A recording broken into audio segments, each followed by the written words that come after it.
Welcome to Politics War Room with James Carville, and I'm Al Hunt. It's day 2 in Chicago at the Democratic Convention, and we have terrific guests all week. Today, 2 of the most important and influential young black politicians in America, Don Scott, who is the Speaker of the House in the Virginia legislature, and Justin Pearson, who was the young representative in Tennessee who got kicked out by right-wing Republicans, and then his constituents sent him right back. They both are very insightful on the question of black males supporting Kamala Harris. There are going to be other great guests, so stay tuned all week. Welcome to day 2 of the Democratic Convention, and James and I have 2 fascinating guests. Justin Pearson, who is a state representative from Memphis, Tennessee. Among, I think, Justin's greatest accomplishments was getting kicked out of the Tennessee legislature by a bunch of right-wing Republicans. Yes. And then you know what the people of his district did? They sent him back. And now he's back here as a delegate to the Democratic Convention. And one of the most powerful and interesting state legislative leaders, Don Scott, who is the Speaker of the Virginia House, and has, among other things, they are teaching Governor Glenn Youngkin a thing or two. But we want to talk to both of you about this convention. Let me just ask first, if I can. Let me start with you, Mr. Speaker. What did you think of the first night? It was amazing. If you want to talk about sacrifice, you want to talk about love of country, you have to give Joe Biden an A+. You talk about making the ultimate sacrifice to be able to step aside for love of country. It's very difficult. We're talking about the most powerful position, not in the country, in the world. Right. President of the United States. Who gives that job up? Nobody. But Joe Biden did it. That just tells you about the love that he has for the country, the strength of his character, and his ability to step aside. He's made tremendous sacrifices in his own personal life. And I think he's able to do it because of the loss that he's had, his family, his wife and his daughter and children, and then his son recently. The man understands how to relate and empathize with others, and I think that's what makes him such a great leader. So last night, amongst all of the many great speakers that we had last night, it was powerful. Hillary Clinton killed it. I mean, she killed it. I mean, she hit him every which way. I felt sorry for Donald Trump last night because they punished him last night. Oh, no, you didn't, Mr. Speaker. Yeah, I did. I felt because he's outclassed, and I felt sorry because he doesn't even realize it. You know, when you don't have common sense enough to realize when you're beaten. Yeah. And I think Hillary and Governor Warnock and Jasmine Crockett, all those folks did an amazing job. And I think the takeaway from last night is we're ready to move forward. We're not going back. And I think the message is very clear. What struck you about last night, Justin? Anyone in particular you think made a compelling, a different speech, a game-changing speech even? Yeah, I mean, I think everyone met the bar and then exceeded it. I mean, the emotion that I think came through in everybody's speech was just so impactful. You think about Congresswoman Crockett, right, talking about her interaction with Vice President Harris and being emotional about just like the humanity that she was able to be seen. Congresswoman Alexandria Ocasio-Cortez was extraordinary. I mean, I've watched her give a lot of speeches on behalf of people and stump on behalf of folks, but this was a moment where it really shows a unity that's building within the Democratic Party from all parts of it, right? And the diversity of the party, as you mentioned, Reverend Warnock. I mean, I was as excited as I've ever been, and stayed up and watched. You're going to say as excited as you've ever been in a convention. Of course, this is This is my first convention, so yeah, this is the most excited I've ever been in a convention. Or 2, okay, so we're both freshmen at this. And then to actually watch President Biden, and it was really kind of late, wasn't it? It was a little late, you know. I do have a bedtime, but my fiance Oceanae let me stay up. When he did at the end there. Saying, you know, America, I've given my best to you, right? Like I've really tried to give everything that I could. There are very few people, right, who get to say to the country, like, I've given you everything that I've got, because he has the opportunity to. He's President of the United States, the whole thing. Yeah. And the fact that he really has, to the point that you rarely see somebody in a position of power, particularly a white man, a white heterosexual man in the United States of America who's also identifies as Christian, right? Like the most privilege you can get, to say, like, I really did give my best. And you know what? We all felt it because we've seen it.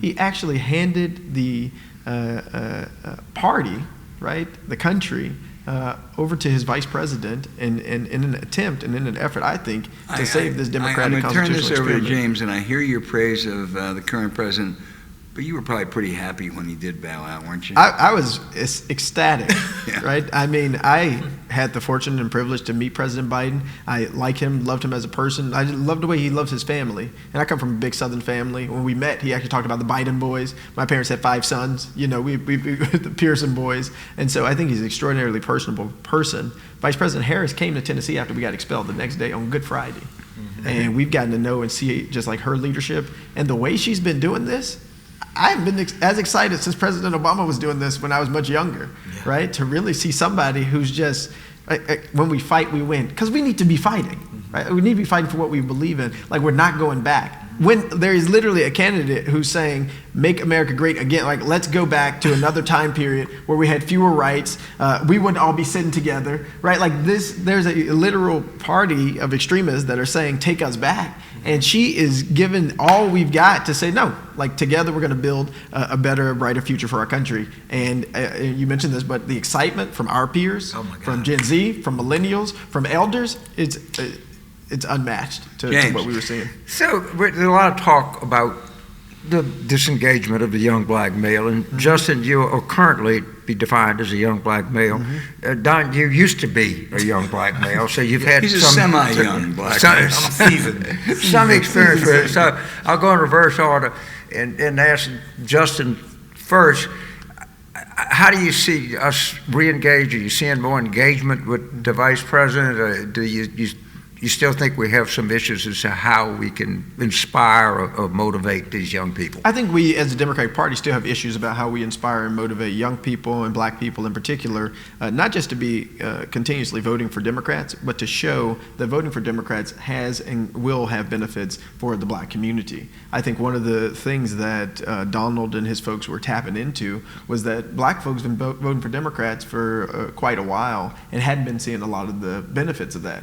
Now, under this administration, we got Ketanji Brown Jackson, which President Biden mentioned yesterday, and we've seen some of that progress. Obviously, economically, there have been some, but I do think there's still so much more that people want to see for their votes, for their consistency. And black women are the most significant and largest demographic bloc that always votes, like 98% for Democrats, but we don't see that return or haven't seen it in a way that I think makes a lot of people happy. For young people, though, I think what Vice President Harris shows, right, when you don't have 2 80-year-old white men running, and you put in a black woman who's about 20 years or so younger, who has been to college campuses, who speaks about gun violence prevention, who speaks about the climate and environmental crisis, who speaks about racial justice, social justice. She spoke about Sonia Massey being murdered in her home, right? Like that wasn't happening before, and it comes from a very intentional and meaningful place that I think has more people in our neck of the woods and in our community excited. And I think young folks want to see this future that we've been hoping for become more possible, and that's going to happen with Vice President Harris. So, Mr. Speaker, you heard Representative Pearson's remarks. Would you like to augment them as some observations that you would make too? Wasn't that long ago you were a young black man? Yeah, well, you know, one of the things is I'm in the barbershop every week. All right. Brothers got to get their cut. And I get to learn, and look at your cut. Well, this is a great contest. And for us in the black community, the barbershop is holy ground. Holy ground. That's where you go and you can let your hair down. You can have conversations. We can talk brother to brother. We can talk. We don't have to be politically correct. We can say what we really feel. And when I'm in the barbershop now, last week, we're talking about Kamala. I don't know any brothers that's not supporting her. I don't know any brothers that's not excited about this opportunity to support this black and Indian woman who embraces her culture, who pledged AKA at Howard University. I don't know anybody that doesn't know and can connect with her. And I think, you know, this whole idea around, you know, the demographic of black men. You know, black women have been extremely loyal to the Democratic Party, but the second most loyal demographic has been black men, and we should not lose sight of that. And we need to be trumpeting the successes that we've had. President Biden made record investments in HBCUs. The wealth gap between black and white is closed. It's the lowest it's been in 20 years. I mean, we have to be able to articulate exactly what has happened to change people's lives and improve it. I think sometimes we have to make sure that we manage what's doable from the federal government. One of the things that you talked about, Justin, that I liked is it's not just about voting, it's about continuing to do the work when you're not voting. That's right. It's doing the work and staying engaged in the community. all of the time. Because when you do that, then you empower people like me, you empower people like Justin to come in, because we know the community has our back, and so we can continue to fight. But if we're only talking to people when it's time to vote, when it's election time, then we're losing. I visit and I go to churches, I do stuff all year long. I visit churches all the time because I want to make sure that they don't just see me when it's election time. And I think a lot of times we make a mistake of only showing up when we're asking people to vote. So I'm hoping that Vice President Harris, when she wins, because she will win, when she wins, that she will continue to stay engaged in these communities and continue to talk to black men, white men, white women, black women, every culture, to show them this fabric of America, this whole dream that we talk about is accessible for every single human being. And I think that's what makes our country great. I think having somebody like Kamala symbolizes hope. So I think black men are inspired. Like when Obama came, that energy in 08, like we couldn't believe it. Like, hold on, white people accepting a black man? Because that's what it looked like. Like we were like, okay, if they with him, then we got to be with him. And so now with Kamala, I think it's, again, we were like skeptical. Hold on, we know what sexism and racism looks like in America. That's true. But the party is embracing Kamala. We got to be with her. And I think now things have changed so much. We didn't used to say the word abortion, 8 years ago, 12 years ago, 16 years ago, heck, probably 2 years ago. But Roe v. Wade being overturned changed that. So I think the mainstream ideas around making sure we protect reproductive health care, I think she's the perfect messenger. The mainstream around ideas around our children shouldn't have to go to school and fear being shot. This week, last week, I was taking my daughter to school for the first time to go get some things, and they were in the middle of an active shooter drill. This is what we're teaching our babies right now, that it's okay that while you're trying to learn, you should be figuring out where you're going to hide in the bathroom stall and to be taught to stand up on the toilet and shut the door and pretend you're not in the room. We can do better than that, and I think Kamala Harris will be able to articulate that in a real way, and I think in a softer way, in a joyful way. The beauty of Kamala, and I'm going to say this is the beauty of having her on the ticket right now. We're not just voting against Trump anymore. That's right. We're voting for something. That's right. We're voting for something, and that's the energy that people are coming with. People don't understand why the Democrats are so excited. We're not voting against anybody anymore. We don't care about how crazy he is anymore. We know he's crazy. Right. And he picked somebody weirder than him to be his running mate, which is hard to do.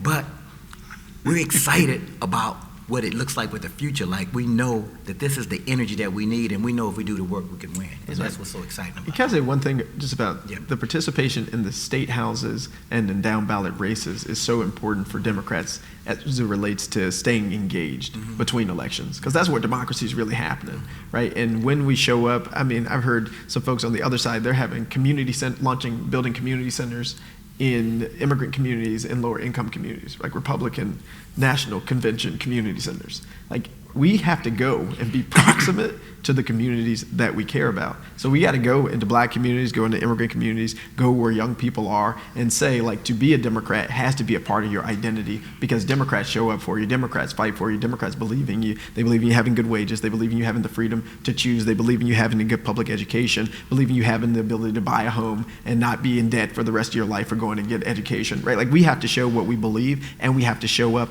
in between elections, so that when people say, oh, the Democrats, I know they're going to be with me, right? Because the other party, they don't care about us. They don't care about their own people, right? If you don't have a billionaire near your name, like, that's not, they're really not invested in you. So you sing an Al Hunt song when you talk about these down-ballot races. So Al, I'm going to turn it over to you, because you've been very big on, like, secretaries of states and state legislatures. And state I think there's two really key issues here. First of all, they're going to try to contest the selection, and so therefore those secretaries of states and attorneys general and even some county people really matter a lot. And I think, I'm going to turn to you in just a minute, Justin, but Mr. Speaker, Virginia has gone Democratic every year since 2008 in presidential. Is it a pretty safe bet again this time, or is it closer? You know, I'm going to say the company line. We have to fight for every vote. We take nothing for granted. Yeah, now tell me the real line. The real line is we're going to kick his ass in Virginia. That's the real line. He got nothing coming in Virginia. But, you know, if he wants to spend his resources in Virginia and not be spending them in Arizona and Nevada and Wisconsin and Michigan and Pennsylvania and North Carolina, hey, come on to Virginia, bro, so we can spend your money here. You got a shot, Trump. You can win Virginia. Come on. You know what I mean? But no, he got zero chance. And so, but we have to do the work. Yeah. You know, nothing's you take it not you don't take it for granted. But the numbers on our side. If we turn out and do what we need to do, we can win. I mean, we won the State House in an off year when low voter turnout. That tells you that democratic messages are working. Freedom, protecting the freedom to have bodily autonomy works. To be free from gun violence in schools and in your worship places of worship, that works. To be able to exercise your right, your holy sacred right to vote. Those are messages that people believe in. If we continue to push those messages, we win. But if we allow them to turn this into a cult of personality, which is what they've done, they you know, people talk about Democrats. We're fighting. We're having some conversations. We want a ceasefire. We want children to grow up in Israel and Gaza and be safe. We want a ceasefire. But we're having a family conversation, and it's okay. Right. We can withstand that. But they don't have those conversations. They're a cult of personality. That's it. And they can't have these conversations. We can have those conversations because we're a strong party. So I'm proud of Democrats for being able to let folks have some dissent, but still being wise enough to vote in our best interest, which is common sense. We know where Trump will be on these issues. We know where J.D. Vance will be on these issues, and they won't be with us in our communities. Justin, I'm old enough to remember when Tennessee produced, they voted Democrat, and they produced one of the great political leaders of our times, former Vice President Al Gore. Still spends a lot of time in Carthage, Tennessee. But you have a tough slog. I mean, that state has turned so. It's not just Republican; they're really right-wing Republicans. Oh, absolutely. So when you dig down deep and you get that hope, and your fiance convinces you that we're going to turn this thing around, how are you going to do it? Because it really looks. I mean, on issues like you had terrible gun violence right outside the Capitol, couldn't pass anything. It looks. Tell me why the situation is less bleak than I think it is. Well, I mean, I think three things. One, I got faith, right, and practice Christianity, a Christian faith that reaches into like the deep wells of our life and our story. I've sworn on a family Bible to a Constitution that when it was written called me and the speaker 3/5 of a person. Right, like this change and transformation is possible in this American constitutional democratic experiment. So there's a faith in democracy, a faith that is rooted in experiences with my religion. The second thing is my faith in people. The people who came to the Capitol, despite the fact that it's a supermajority Republican Party, the thousands of people who came and have shown up consistently, even when the cameras are not there, going to committee rooms who've never been to committee rooms before. This is the state capitol. At the state capitol. At the state capitol. They're going to committee rooms, testifying. They've never done that before. Going to talk to these Republicans who live in these districts who are not trying to pass any legislation. And they're saying, yep, they may not listen to me right now, but I'm going to keep showing up. That perseverance and that persistence is something that continues to give me hope. And I think the third thing is just history itself. And Reverend Warnock, he said this best. We went down to Atlanta. He said, evil always overreaches.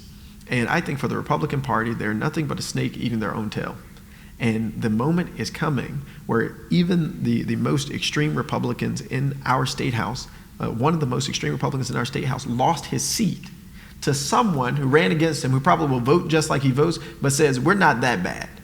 Right? We don't have to ban reparations or the study of reparations. Right? We don't have to act as though we're overseers to the black legislators. That's one of the most extreme folks in the state house lost his election. And so even Republicans are getting tired of these radical extremist Republicans who are not conservative, who do not believe in the. I sound more conservative most days. I mean, I sound like a 2000 conservative, right? I'm talking about local control. I'm talking about the Constitution and we the people, right? Like these are values that for a long time were associated with the Republican Party, but they've been lost to the cult of personality, and they've been lost to ideologies of identity and preservation of whiteness rather than the protection of people who are the most vulnerable. And in Tennessee, what I think is happening is a multiracial, multi-socioeconomic, intergenerational movement of people who are saying, I actually don't want to die from gun violence. I don't want you to either. Wait, I think it's important that we have clean air and clean water and clean soil. And it's not a Democrat or Republican issue. It's like what's right and what's wrong.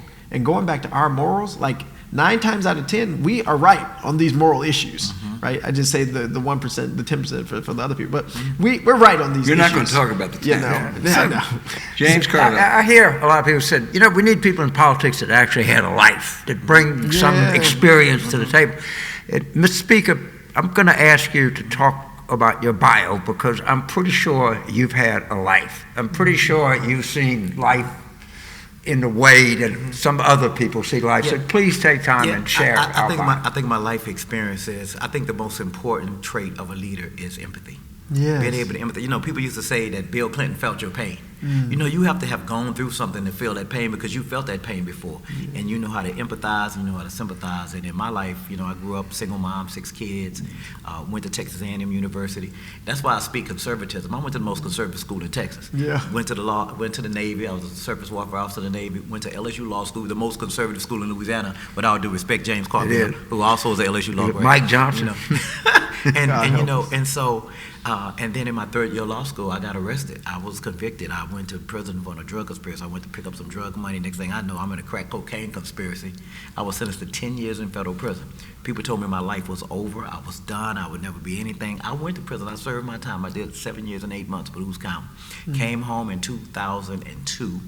That was in 94. Came home in 2002 and began, because I had that faith, because I had this praying mother, these praying grandmothers and aunties, that they would pour oil on you. They didn't just lay their hands on you, they put oil on your head, and you could not help but have the same faith that they had and the same belief in yourself that they had. They would not let you fail.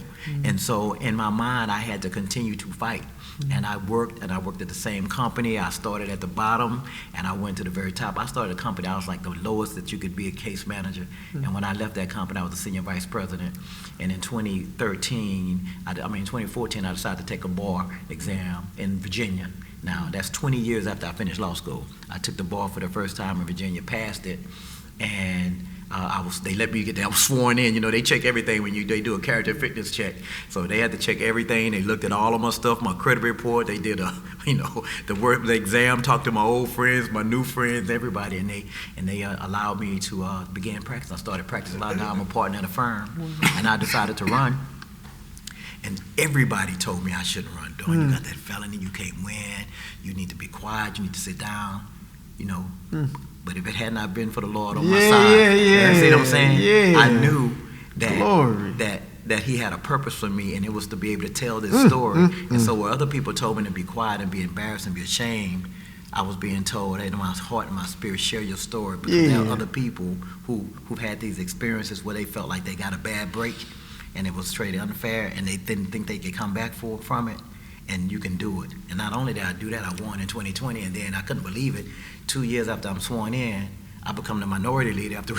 I'm like, what? I'm the minority leader? Y'all sure it's me? And I get selected to be the minority leader. And when I became minority leader, June 1st, 2022, and there are people on my staff in this room, probably a month later, I said, we're gonna win the majority. Because we've only had the majority in Virginia for 3 years out of the last 24 years. And I said, we're gonna win this majority. We're gonna take back the House. And we did. We did the work. We got the House back, and now we got to keep it next year. So I just want to thank you for allowing me to share that. That's the short version, but that's the story. To graduate from LSU Law in 1994 and to pass the bar in 2014 is an incredible experience. Why do I say this? So I think that we have an inferior law school. No, I don't. But you learn a different system. So the property law you learn in law school in Louisiana is different. Different words, different everything. The other places you have statute of limitations, we have prescription. And to be able to do that, and I think Virginia is a multi-state. So it's all, so you literally had to, 20 years after law school, you really literally had to reinvent the wheel. So I want people to understand this is a magnificent accomplishment in life. And I just turned it back to Al, but I sent to Mark Warner last night, and he thinks that Don Scott is like the most effective political figure he's seen in Virginia politics in a long time. And that's high praise coming from a guy that's never lost an election, who was governor of Virginia many terms. He as lost senator. one. He lost to John Warner. Mark Mark Warner ran against John he lost. Warner. He got beat by John. Yeah, Okay, so he did but it was lose a one. great. They were very. And then they were friends, and then They John were- Warner endorsed him. And John Warner endorsed him. His last race in Right. 2013. Okay. This is the first time I've ever been able to correct James Carville. That's right. I stand gladly corrected. I'm here for more history, Justin. There you go. I stand gladly corrected, Alvin. Look, just finally, I want to ask both of you a question, just short. First of all, Justin, what was your feeling when those right-wingers expelled you from the Tennessee State House? Righteous indignation. Ocean and I got 44 minutes of sleep the night before working on our speeches, our rebuttal, going through the resolution. She's now in law school. The first day was yesterday. Good job. But we went through line by line preparing, not knowing how the process would actually be for our expulsion. I didn't learn exactly what would happen until the day we were actually expelled. And just tell us quickly why you were expelled. Oh, yeah.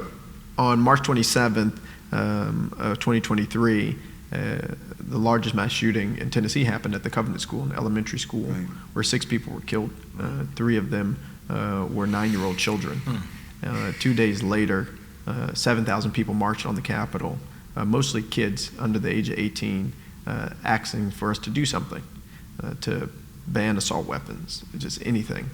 We went inside of the House floor and wanted to speak to them during welcoming and honoring. It's a period at the beginning to say we want to welcome the protesters, the people who are asking for us to do something.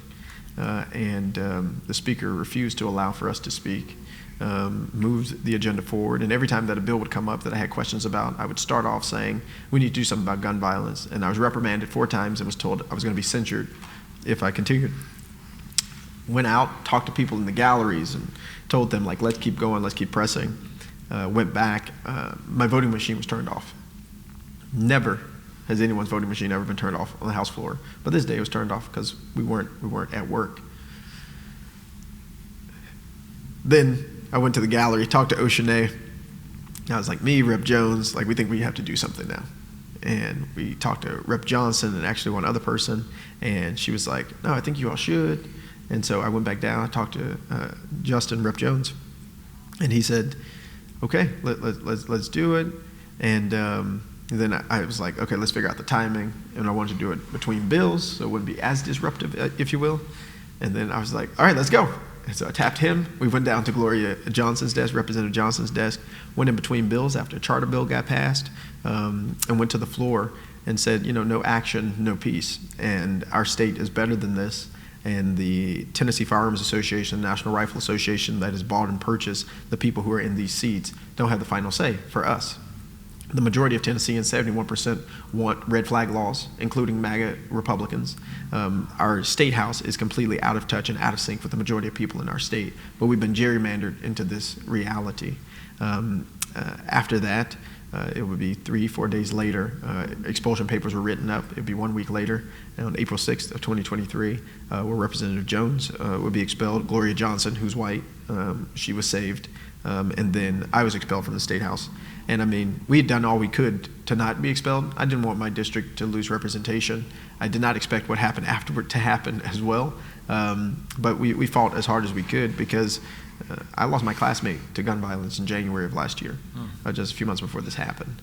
My mentor, she was killed the fall before this happened. Like, this isn't something that's just a happenstance for us. This is a real problem. And laws are impacting this.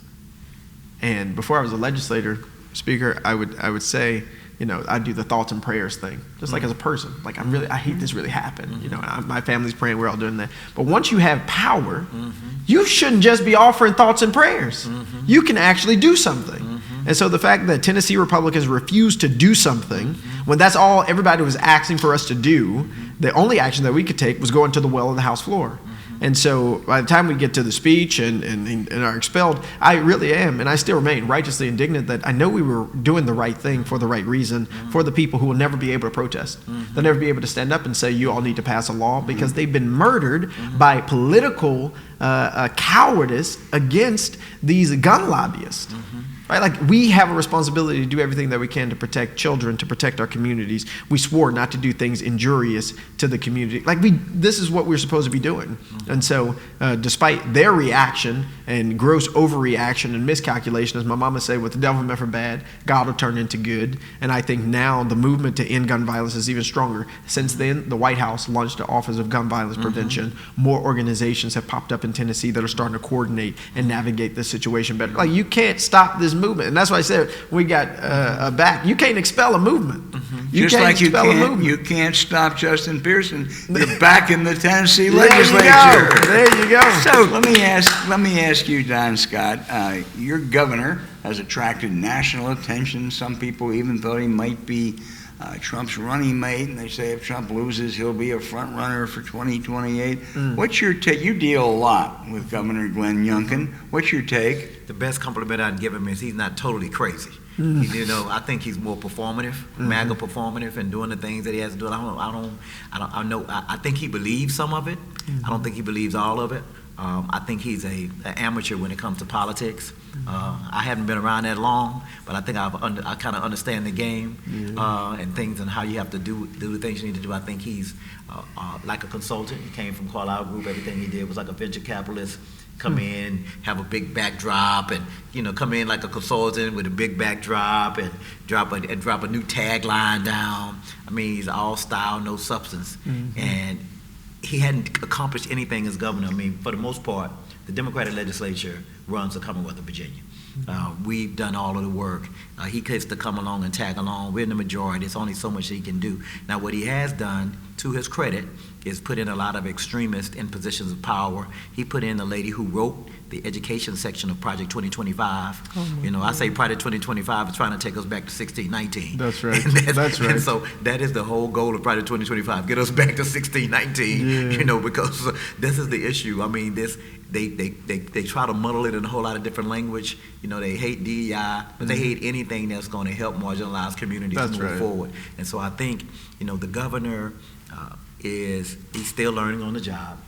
He's lame duck. Starting January, he's lame duck. He's done. I mean, he won't have any say. He doesn't get to, he's going to sign whatever budget we give him. And for the most part, he is, we kind of bullied him into submission. He came in hot because he beat Terry McAuliffe. He beat a legend. He did. To his credit, he beat a legend. And he thought he had a mandate, which he didn't. And we had to, kind of educate him on who, the legislature in Virginia is forever. The governor's a one-term governor. The legislature is forever. And so we had to help him understand that he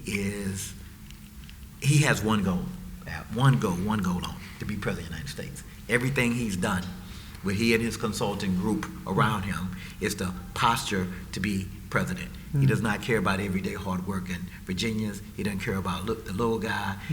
The man is so extreme. He banned a bill that would force insurers to pay for contraception.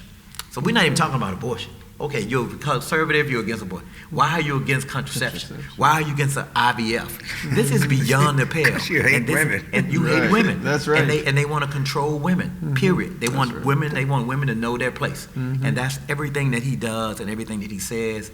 And so I think, they want to privatize public education. They want to take public education away and privatize schools, and they want to change how we're grading schools.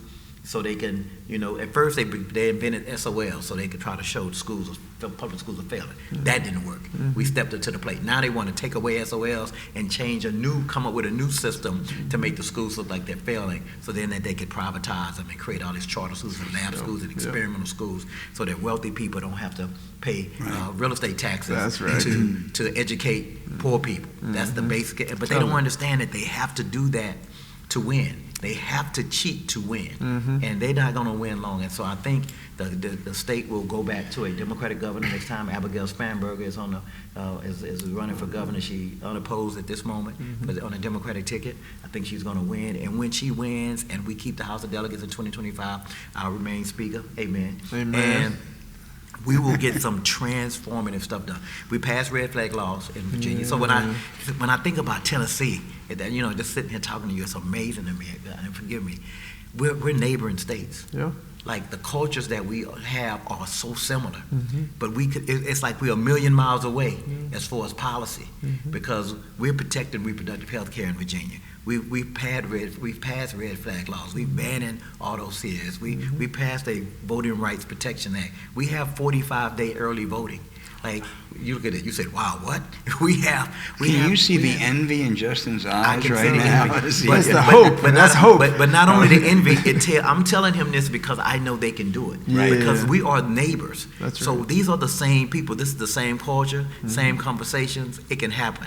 We just have to continue to put in that work, and I think we can do it. So, James, you know, there is a cliche that you can't teach old dogs new tricks, but I got to tell you something. You know, we're two old white guys. We learned a hell of a lot from these, really important black leaders today. It really has been a great, great session. yeah, sure. So before I go, and I know we all got to get out here, I'm a little bit of a college professor in me. And the word woke became a big explosive thing, all right? And people, I'm actually pro-woke, Yes. because the origin of the word is this. The first time it was used, and I researched it, was by a jazz musician named Leadbelly Ledbetter, Okay. who was born in Caddo Parish outside of Shreveport, I Okay. think died in a Houston jail.